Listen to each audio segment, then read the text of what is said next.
What up, y'all? It's your boy, Mr. Downtown Melo, and you're listening to the Entertainment Report on iHeartRadio, live from Dubai for Thursday, April 5th, 2018, delivering some major stories and trends going on in the world of entertainment and beyond. You can follow the show on Facebook, Twitter, or Instagram, facebook.com/Entertainment Report with Ray Melo, that's RAYMELO, on Twitter at The Enter Report, or on Instagram at The Entertainment Report. You can listen to the show anytime you want on iHeartRadio. Just go to iHeart.com, or your iHeart phone app, search for The Entertainment Report, and it'll take you to the page.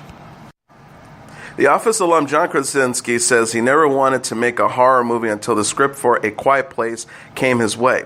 The film Krasinski eventually agreed to direct and star in with his wife Emily Blunt holds a 100% positive rating on the reviewer aggregator RottenTomatoes.com after its showing last month at South by Southwest and premiering Monday in Los Angeles. The film, which opens nationwide Friday, follows a married couple with 3 kids as they try to survive an apocalypse of mysterious origins on an upstate New York farm where terrifying monsters attack anything that makes noise. The 38-year-old Massachusetts native said at a recent New York news conference, "This is exactly what I didn't want to do. I am not good with horror movies. I'm a scaredy cat." Krasinski said the timing was perfect for him to say yes, however, because he read the screenplay just a few weeks after Blunt gave birth to their second child. He recalled, "I was legitimately in that world of terror and thinking every single minute of every single day about protecting my daughter and keeping her safe, keeping her alive. And then a script comes about, basically the exact same thing. So that immediately connected me to the whole project, and I called the producers and said I wanted to do it." A Quiet Place marks the first time A-list lovebirds Blunt and Krasinski have shared the screen. Blunt laughed, "We had people joking, 'You're going to be divorced by the last week.' Krasinski teased, 'And we are.' Big headline." Blunt said, "Yeah, but it was actually kind of amazing. We really creatively aligned ourselves. It was special, and I would do it again for sure." The shared real-life experience of raising 2 children together, ages 2 and 4, appeared to have helped Blunt and Krasinski empathize with their characters. She says, "The backstory of imagining what this family's life must have been like before the horror ensued was sort of gut-wrenching to us. Imagine if this happened to our family. What would that be like?" And I think that was really helpful. I think we just tried to bring as much of what we want for our children into this film. Blunt says she is more similar to her nurturing mom character, Evelyn, than Krasinski is to Lee, the old-school guy he plays. Blunt says, "John is a communicator. He can emotionally engage and connect. All he wants is to keep these kids alive, and love is like secondary. We talked about it a lot over a lot of whiskey, which we drank through this process." Krasinski chimed in, saying the characters in A Quiet Place are like the flawed, ordinary heroes in Steven Spielberg's early sci-fi movies, such as E.T. the Extraterrestrial, or Close Encounters of the Third Kind, which he has loved since childhood. He says the idea of surviving, thriving was something I found was one of the most fun dichotomies to play in this because I think it's very real. He also added, "I know a lot of people who wake up on Monday and just want to get through until Friday. That's it. And then I know other people who wake up Monday and say today is going to be the best day I ever had in my life. And I think that is the 2 ways Lee and Evelyn were parenting. I very much understand both sides." Kevin Hart goes back to school to earn his GED with Tiffany Haddish as his teacher in the first trailer for the upcoming comedy Night School. The clip released Tuesday features Hart as a successful barbecue grill salesman who accidentally burns down his store and loses it all after attempting to propose to his girlfriend. Hart then receives a job offer from an investment advisor friend played by Ben Schwartz, who needs a comedian to get his GED in order to land a new job. Hart encounters a cast of colorful characters at the school, including Taron Killam as principal, and Haddish, who says she's teaching the class to make a little cash so that I can afford this warrant I got. Haddish says to Hart, as he is seen struggling in school, "My suspicions were correct. You're clinically dumb." Night School, directed by Girls Trip Helmer Malcolm D. Lee, is set to hit theaters September 28th. The Netflix shows The Crown and Black Mirror both earned 3 Virgin TV British Academy Television Award nominations Wednesday, the British Academy of Film and Television Arts announced. The Crown received the leading actress nomination for star Claire Foy, who portrays Queen Elizabeth II, and a supporting actress nomination for Vanessa Kirby, who portrays Princess Margaret. The show is nominated for drama series against Line of Duty, Peaky Blinders, and The End of the Fucking World. Foy is competing against Tanny Newton for her role in Line of Duty, Molly Windsor for 3 Girls, and Shania Keenan for Little Boy Blue, and Kirby is up against Anna Frio for Broken, Julie Hesman Haig for Broadchurch, and Liv Hill for Three Girls. Black Mirror received nominations for leading actor for Joe Cole, who stars in the episode Hang the DJ, which is nominated for single drama. Joining Cole is Jack Rowan for Born to Kill, Sean Bean for Broken, and the late Tim Pigott-Smith for King Charles III. Jimmy Simpson, who appeared on the episode USS Callister, is nominated in the Supporting Actor category against Adrian Dunbar for Line of Duty, and Pam Keir for The Boy with the Top Knot, and Brian F. O'Brien for Little Boy Blue. In the comedy categories, Catastrophe, Chewing Gum, This Country, and Time Wasters were nominated for scripted comedy, with Murder in Successville, Taskmaster, The Last Leg, and Would I Lie to You nominated for comedy entertainment program. Dramas Big Little Lies, Feud, Betty and Joan, The Handmaid's Tale, and the documentary The Vietnam War are nominated in the international category. The BAFTA Television Awards, hosted by Sue Perkins, is set to take place at the Royal Festival Hall on May 13th and will be broadcast on the BBC. HBO series Big Little Lies is securing its cast for Season 2. Deadline reported Tuesday that Catherine Newton, Robin Rigert, Marion Dungy, and Sarah Zolovic will return in the new series. Newton will play Madeline Mackenzie, played by Reese Witherspoon's daughter Abigail Carlson, with Wigert as Celeste Wright, Nicole Kidman's therapist Dr. Amanda Wiseman, Dungy as Detective Adrian Quinlan, and Zolovic as Tori Bachman. In addition, newcomers Crystal Fox and Mo McRae will join the cast in Season 2. Fox will play Elizabeth Howard, a series regular character, with McRae as the recurring character Michael Perkins. Fox thanked her, the Have and the Have-Nots co-star Tika Stumpter in a tweet Wednesday after the actress congratulated her on the role. She wrote, "My Tika Tick, thank you so much. You already know how much I love and appreciate and adore you. Your support means the world to me." Witherspoon, Kidman, and fellow Season 1 stars Shailene Woodley and Laura Dern were previously confirmed to return. Witherspoon posted a photo with Dern in March from their first day back on set. NBC announced Wednesday that the Brooklyn cop drama Shades of Blue, starring Jennifer Lopez and Ray Liotta, will end with its third season. The show's final 10 episodes, which is scheduled to begin airing June 17th. The ensemble cast includes Drea De Matteo, Warren Cole, Deo Cognini, Vincent Laresca, Hampton Flucker, and Sarah Jeffrey. Lopez said in a statement, "I have enjoyed producing and starring in this beautifully complicated world and playing such an empowering yet flawed character. A woman, a detective, but first and foremost a mother." She also added, "Now, looking at it at a little distance, playing Harley has strengthened me and helped me grow into a more self-assured woman. It's crazy how some parts permeate your soul and change you forever, and for that I'm grateful. We crafted a poetic third season arc on how her journey ends with its true redemption. The way only Harley could have done it, the hard road, the road less traveled. I thank NBC and all its talented actors, writers, crews, and producers for going on this journey with us." Lisa Katz, the co-president of scripted programming for NBC Entertainment, says, "We're very proud that this remarkable series attracted iconic stars like the incomparable Jennifer Lopez and Ray Liotta to broadcast television. We're so grateful for all the hard work and dedication of showrunner Jack Orman and his incredible producers, as well as the entire cast and crew." Karen Olivo, Aaron Tveit, and Danny Burstyn are the lead to the cast of the Moulin Rouge when the stage musical has its world premiere in Boston this summer. Based on the 2001 movie of the same name, the show is scheduled to play 36 performances at the Ambassador Theater Group's Emerson Colonial Theater from June 27th to August 5th, the producers from Global Creatures said Wednesday. Alex Timber is directing the musical, which will co-star Shar Nigeja, Tom Mutut, Ricky Rojas, and Robin Herder. The news release says, set in Montreal quarter of Paris, France, at the turn of the century, a world of indulgent beauty and unparalleled extravagance of bohemians and aristocrats, of boulevardiers and mademoiselles. Moulin Rouge, the musical, tells the fictional story of an ambitious, lovesick writer Christian and a dazzling and entrancing Chantaz Satine.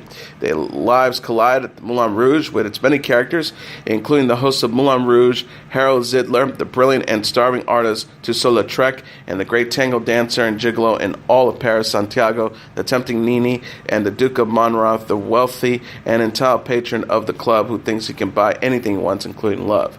Written and directed by Baz Luhrmann, the film version starred Nicole Kidman, Ewan McGregor, and Jim Broadbent. It was nominated for 8 Oscars and won 2. Sony and developer Insomniac announced Wednesday they will release upcoming PlayStation 4 exclusive game Spider-Man on September 7th. The title's box art, which features a superhero against a red background, was also unveiled alongside information about how much Spider-Man will cost in standard, which will be $59.99, digital deluxe $79.99, and collector's $149.99 editions. The Digital Deluxe Edition will include a full download copy of the game, downloadable content, The City That Never Sleeps, which includes 3 additional story chapters, and more outfits for Spider-Man to wear. Those who pre-ordered the Digital Deluxe Edition will also receive a limited edition collectible pin. The Collector's Edition includes all the content of the Digital Deluxe Edition, plus a steel bookcase, mini art book, and a statue of Spider-Man made by Gentle Giant. A release trailer announced the game's release date features a punk rock themed outfit Spider-Man can wear. The outfit available with those 2 other clothing sets to those who pre-order any version of the game.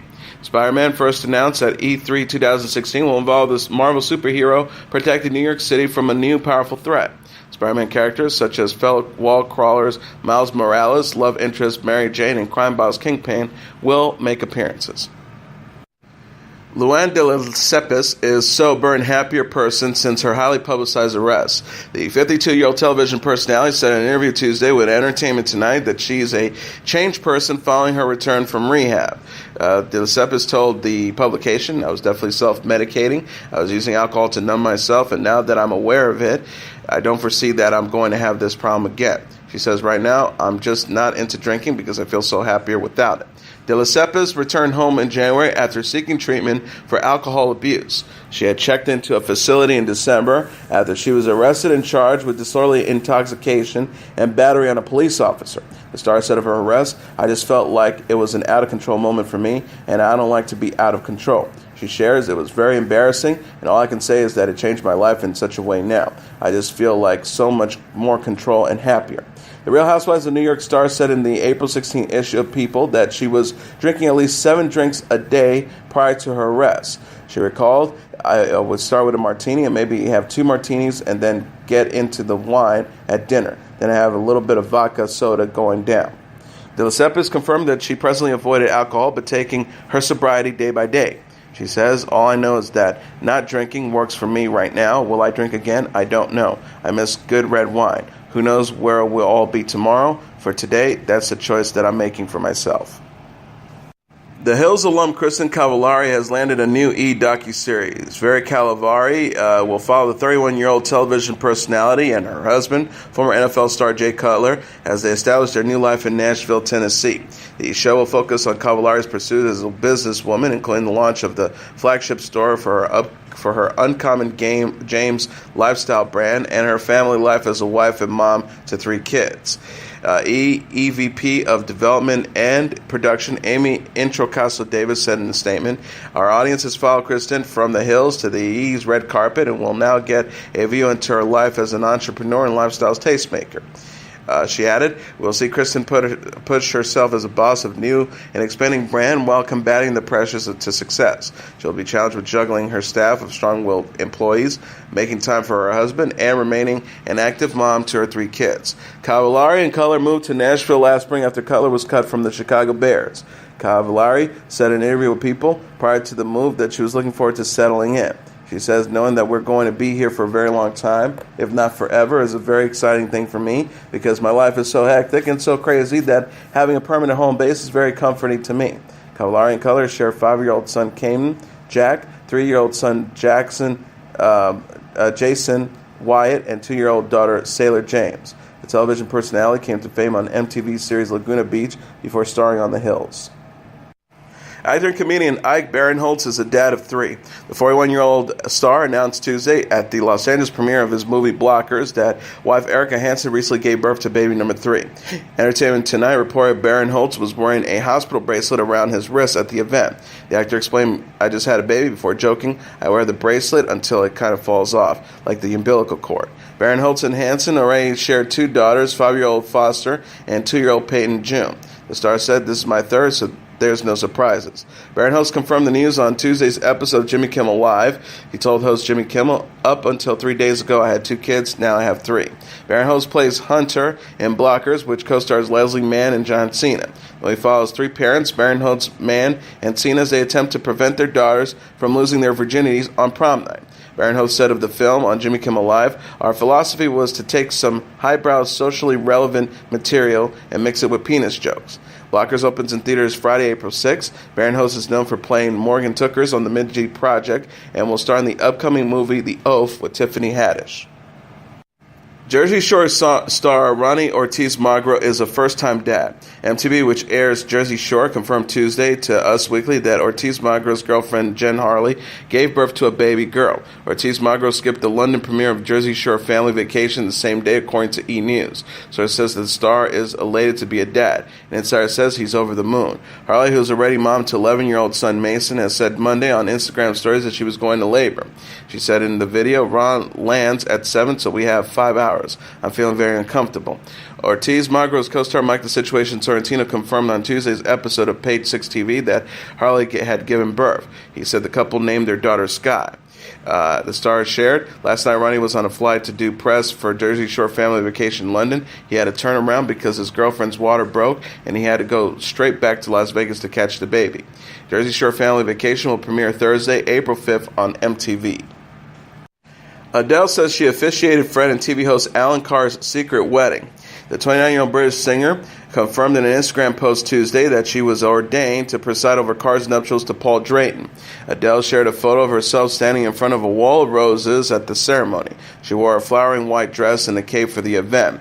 The star captioned the picture, seen as the cat's out of the bag. "I married 2 of my best friends in January. You know me, any excuse to dress up. Hashtag love is love at Chatty Man."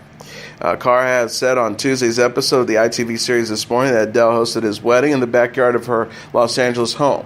41-year-old television personality and comedian said, "She knows me and Paul for ages. She said, 'I want to do your special day. Let me do everything.' He added, 'She got ordained and she married us. She did the whole day. She is the kindest, most sweetest, loveliest person.'" Carr said Adele served as a wedding planner and sang during his first dance with Drayton. She also flew the couple to see Celine Dion's residency show at the Coliseum at Caesars Palace in Las Vegas. Bon Jovi announced Tuesday on Twitter Wednesday that they're rescheduling a pair of Montreal shows due to the band becoming sick with the flu.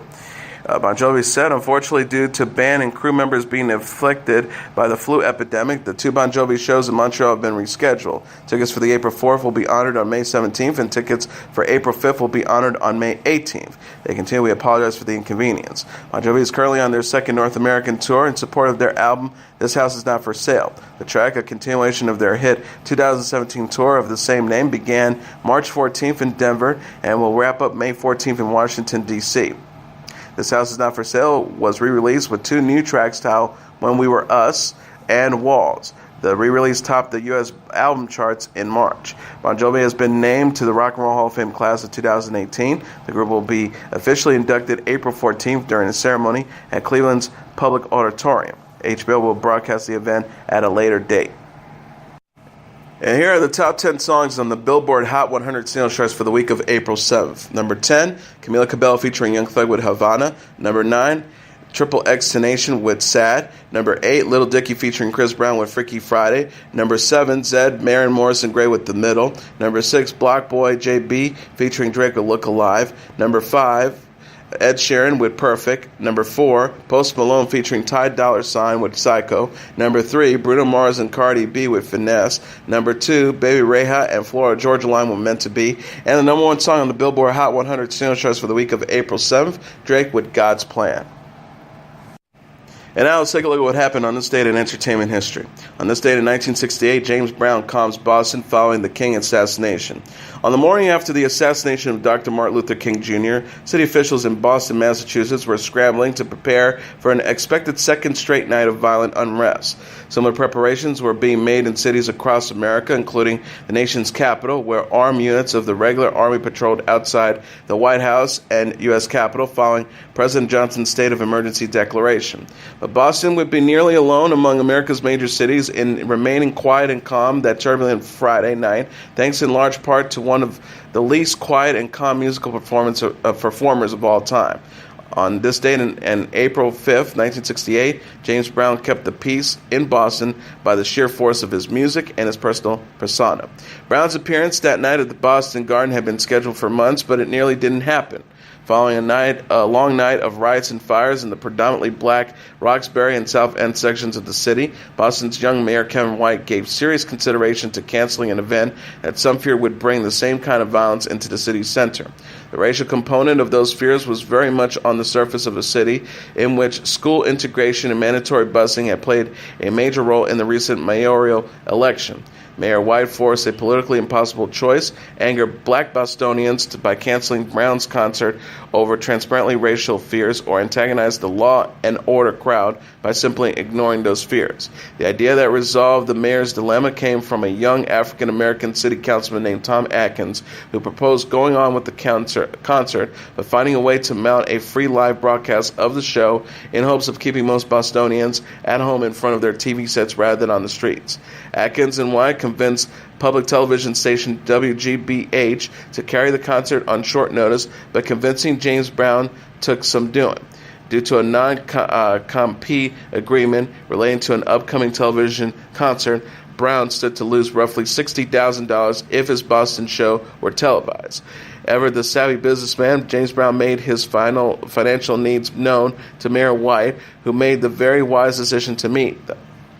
Broadcast of Brown's concert had the exact effect as it was intended to, as Boston saw less crimes that night that would be expected on a perfectly normal Friday in April. There was a moment, however, when it appeared that the plan might backfire. A handful of young male fans, most but not all of them black, began climbing on stage mid-concert, while policemen began forcefully pushing them back. Sensing the volatility of the situation, Brown urged the cops to back away from the stage, then addressed the crowd. Wait a minute, now wait a minute, Brown said. Step down now, be a gentleman. Now I asked the police to step back because I think I could get some respect from my own people. Brown successfully restored order while keeping the police away from the crowd and continued successful peacekeeping concert in honor of the slain Dr. King on this date in 1968. Also on this date in 1976, Howard Hughes dies. Howard Hughes, one of the richest men to emerge from American West during the 20th century, dies while flying from Acapulco to Houston. Born in Houston, Texas in 1905, Hughes inherited an estate of nearly $1 million when his father died in 1923. Hughes' father also left him the business that had created this fortune, the Hughes Tool Company, which controlled the rights to a new oil drill technology that was in high demand. The young Hughes quickly began to expand his business empire into new fields. In 1926, he moved to Hollywood, where he became involved in the rapidly growing movie industry. He produced several popular films, including Hell's Angels, Scarface, and The Outlaw. Fascinated with the new technology of airplanes, Hughes also invested heavily in the burgeoning West Coast aviation industry. With some training in engineering from the California Institute of Technology and the Rice Institute of Technology, Hughes designed his own aircraft and then had his Hughes Aircraft Company built in. In 1935, he piloted one of his airplanes to a new world speed record of 352.46 miles per hour. His reputation as an aircraft designer and builder suffered an ill-fated World War II government-sponsored project to build an immense plane that Hughes claimed would be able to transport 750 passengers. Nicknamed the Sprouse Goose, Hughes' monstrosity flew only once, a 1-mile hop on November 2, 1947. Never an extrovert, Hughes became an increasingly recluse after 1950. Operating through managers who rarely saw him in person, he bought up vast tracts of real estate in California, Arizona, and Nevada that skyrocketed in value. In 1967, he became involved in the Nevada gambling industry when he purchased the famous Desert Inn Hotel on the Las Vegas Strip. Nevada gaming authorities welcomed Hughes' involvement because it counteracted the popular image that the mafia dominated the gambling industry. By the early 70s, Hughes had become the largest single landholder in Nevada, and with around 8,000 Nevada residents on his payroll, Hughes was also the state's largest employer. Although the rumors of Hughes' bizarre behavior have been exaggerated, in part due to a fraudulent memoir published in 1971, in his final years, the billionaire became even more obsessed with privacy. He continued to move between his residency in Las Vegas, the Bahamas, Nicaragua, Canada, England, and Mexico. Other than a few male aides, almost nobody saw Hughes, and he sometimes worked for days at a stretch in a black curtained room without sleeping. Mason deranged from too much little food and too many drugs, Hughes finally became so ill that his aides decided that he needed medical treatment. He died in his airplane en route from Acapulco to Houston at the age of 70. Also on this date in 1994, Kurt Cobain commits suicide. Modern rock icon Kurt Cobain commits suicide on this date in 1994. His body was discovered inside his home in Seattle, Washington, 3 days later by Gary Smith, an electrician who was installing a security system in the suburban house. Despite indications that Kurt Cobain, the lead singer of Nirvana, killed himself, several skeptics questioned the circumstances of his death and was pinned responsibility on his wife, Courtney Love. At least 2 books, including one penned by Love's estranged father and a nationally documented documentary, Kurt and Courtney, openly expressed doubt that Cobain killed himself and all but accused Love of having her husband killed. Her volatile reputation and healthy list of enemies helped to circulate the rumors. However, police conclude that Cobain's death was the result of a suicide. Cobain's downward spiral began taking shape in Italy in the previous month. He went into a coma and nearly died after mixing champagne with the drug Ruffino. The public was led to believe that the coma was induced by an accidental heroin overdose, since Cobain had a well-known problem with the drug. Back at home in Seattle, Washington, the police were called to Cobain and Love's home when he again threatened to kill himself. Although Cobain stated in a 1991 interview that he didn't believe in guns, the officers confiscated 4 from his possession. As his wife and friends watched him spin out of control, they attempted to intervene. Cobain most ignored their concerns but reluctantly checked into a rehabilitation clinic in Los Angeles at the end of March. On March 30th, Cobain walked from the clinic without informing his family or friends. For the next few days, Love could not locate him and decided to hire a private detective on April 3rd. The detective made contact with Cobain the following day in Seattle, but Cobain refused to return to Los Angeles. In the meantime, Cobain had convinced a friend to buy him a gun, claiming he needed it for protection. On April 5th, Cobain returned home. He had ingested enough Valium and heroin to reach near-fatal levels. In the apartment above the garage was Cobain's sloppy written suicide note, quoting Neil Young's lyric that it is better to burn out than to fade away. In 2008, Charlton Heston dies. Best known in his later years as the outspoken president of the National Rifle Association, NRA, the actor Charlton Heston first earned a reputation in Hollywood for playing larger-than-life figures in epic movies such as The Ten Commandments and Ben-Hur. He died on this date in 2008 at the age of 84. Born on October 4th, 1923, and raised in the Middle West of the United States, Heston caught the acting bug in high school. He later attended Northwestern University. He landed his first major role in a 1947 production of Shakespeare's Antony and Cleopatra on Broadway, and 3 years later he made his film debut in Dark City. Impressed with the young actor's screen presence, the legendary director Cecil B. DeMille casted Heston as the manager of a circus in The Greatest Show on Earth. 4 years later, DeMille gave Heston the role that would make him famous, that of the biblical hero Moses in the Ten Commandments. With his leading man status confirmed, Heston went on to star in other notable films for Hollywood's best directors. In 1958, he played a Mexican narcotics detective in Orson Welles' Touch of Evil, appearing opposite Welles himself. Another biblical epic, Ben-Hur, in 1959, directed by William Wyler, won a then-record 11 Academy Awards, a mark that was later tied by Titanic in 1998 and The Lord of the Rings, The Return of the King in 2004. Heston took home an Oscar for Best Actor for his portrayal of a rebellious young aristocrat in ancient Judea. In all, Heston would appear in some 100 movies on the big screen and small screens over the course of his lengthy career. He played a title character in the Spanish medieval epic El Cid, opposite Sophia Loren, and was panned by critics for his turn as Michelangelo in The Agony and the Ecstasy in 1965. He portrayed Mark Antony in both Julius Caesar in 1970 and Antony and Cleopatra in 1973. He also directed the latter films. Heston also made forays into the Western genre, 1968's Willie Penny, science fiction, 1968 hit The Planet of the Apes, and in 1970's sequel, 1971's Omega Man, and 1973's Soylent Green. and highbrow literary adaptations. 1972's The Call of the Wild, and 1973's The Three Musketeers. They worked for cable television, including A Man for All Seasons, 1988, and The Avenging Angel in 1995. Long active in political and social causes, Heston publicly supported the civil rights movement and participated in the historic March on Washington with Martin Luther King Jr. in 1963. In 1966, Heston succeeded his friend and fellow actor Ronald Reagan as president of the Screen Actor Guild, a post he would hold until 1971. He also served as the chairman of the American Film Institute from 1973 to 1983.